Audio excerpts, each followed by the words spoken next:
হয়েছিল আমার পথের কাঁটা হবে কুসুম।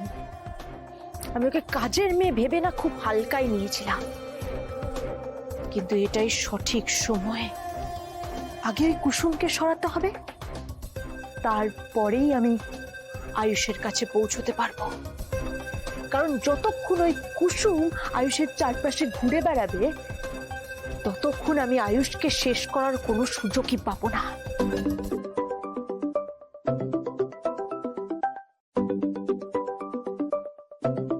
এই মহিলা আবার ফোন করছে কেন আমাকে?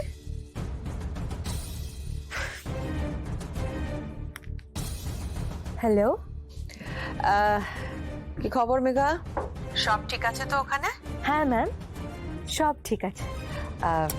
আয়ুষ ঠিক আছে? হ্যাঁ, আয়ুষ একদম ঠিক আছে। আমি তো বলেছিলাম ম্যাম আপনাকে যে আমি যতক্ষণ আছি আপনার একদম টেনশন করার দরকার নেই। হ্যাঁ আমি জানি তুমি তো ভরসা, কিন্তু তুমি না এখন আমাকে ম্যাডাম ম্যাডাম বলো না তো। দেখো না অনুশ্রী কিরকম আমাকে মনি বলে ডাকে, তুমি মনি বলো। আচ্ছা মনি। আয়ুষ কোথায়? আয়ুষ ভেতরে রেস্ট নিচ্ছে, আর আমি একটু বাইরে হাঁটতে বেরিয়েছি। ও, তা কেমন কাটলো সারাদিন? সারাদিন সারাদিন খুব ভালোই কেটেছে। আপনি একদম চিন্তা করবেন না ম্যাম। সরি মনি, আমি আছি তো। যে মেয়েটি আয়ুষের জন্য নির্ধারিত, সে আয়ুষের জীবন এবং তোমার বাড়ি দুটোই সাজাবে। Hello hello. হ্যাঁ হ্যাঁ মেঘা বলো।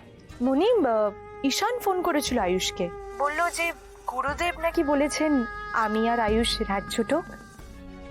গুরুদেব ঠিক কি বলেছেন তা আমি এক্ষুনি বলবো না মেঘাকে, আগে উনি চূড়ান্ত সিদ্ধান্ত নিন, তারপর জানাবো। ঠিকই বলেছে ঈশান, ঠিকই বলেছে। গুরুদেব তোমার আর আয়ুষের কুষ্টি নিয়ে গেছেন, বাকিটা কালকে বলবেন। আচ্ছা শোনো না, তুমি যে বললে অ্যাওয়ার্ড ইভেন্টে যাওয়ার পথে তোমার কি একটা কাজ আছে, তুমি মাঝপথে একটা ফার্ম হাউসে থাকবে, মানে নাইট স্টে করবে, তো কি প্ল্যান তাহলে কালকের?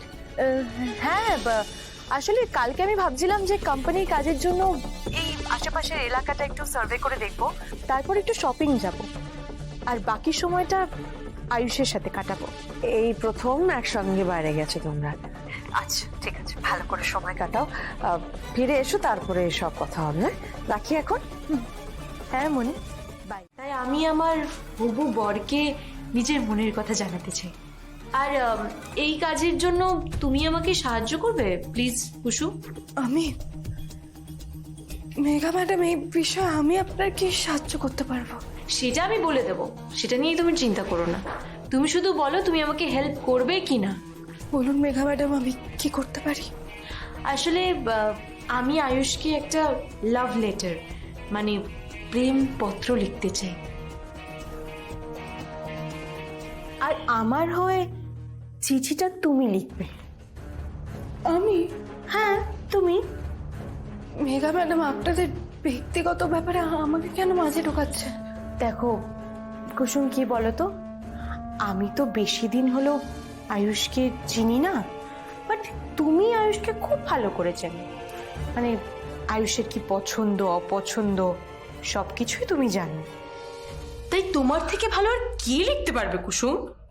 মেঘা ম্যাডাম, আমি পারবো না। তুমি তো শুধু লিখবে কুসুম, তো বলে দেবো আমার মনের কথা তুমি আয়ুষকে জানাবে। আপনি চিঠিটা লিখুন না মেঘা ম্যাডাম, তাহলে ছোট সাহেব বেশি খুশি হবেন। আমি লিখে নিতাম কুসুম, কিন্তু কি বলতো, আমি না ছোটবেলা থেকে বিদেশে পড়াশোনা করেছি, তাই বাংলায় চিঠি লেখাটা না আমি ঠিক পারি না। আমি চাই এই চিঠিটা তুমি আমার হয়ে আয়ুষকে লেখো। মালিক, আপনি কি খুব ব্যস্ত? আপনার সাথে একটু কথা বলতে পারি আমি? তুমি আমাকে মালিক মালিক কেন বলছো আমি সত্যি জানি না কুসুম। আর বাড়িতে তো জিজ্ঞেস করো না, তাহলে এখানে কেন জিজ্ঞেস করছো? তোমার কি হয়েছে আমাকে একটু বলবে কুসুম? আমার কিছু হয়নি মালিক। না, আমি পরিষ্কার বুঝতে পারছি কিছু তো হয়েছে, কারণ আর কিছুই নর্মাল নেই। তোমার কথা বলার ধরন সম্পূর্ণ বদলে গেছে। আমি পরিষ্কার বুঝতে পারছি তোমার মনের মধ্যে কিছু একটা চলছে কুসুম। দেখো, তুমি যদি কারোর কাছে কথাগুলো বলো তাহলে তো তোমার নিজেরও বোঝাটা কমে। তুমি যদি আমাকে বলতে না পারো, অন্য কাউকে বলো। তুমি ঈশানকে বলবে? আমি কল করে দেবো। মালিক, আমার কাউকে কিছু বলার নেই। আমি জানি না যে আপনার আমাকে দেখে কেন মনে হচ্ছে যে আমার কিছু হয়েছে। যদি হতো তাহলে আমি আপনাকে বলতাম মালিক। আমি আপনাকে শুধু এটা দিতে এসেছিলাম। কি এটা? মেঘা ম্যাডাম পাঠিয়েছেন আপনার জন্য। মেঘা? মেঘা আমাকে চিঠি কেন পাঠাচ্ছে? ও তো এখানেই রয়েছে, যা বলার সামনাসামনি বলতে পারে। এই প্রশ্নের উত্তর আমার কাছে নেই মালিক। আমি তো বাড়ির কাজের লোক। মালকিন কেন মালিককে চিঠি পাঠাচ্ছে সেটা আমি জানি না। আমি শুধু আপনাকে এটা দিতে এসেছিলাম। এই নিন।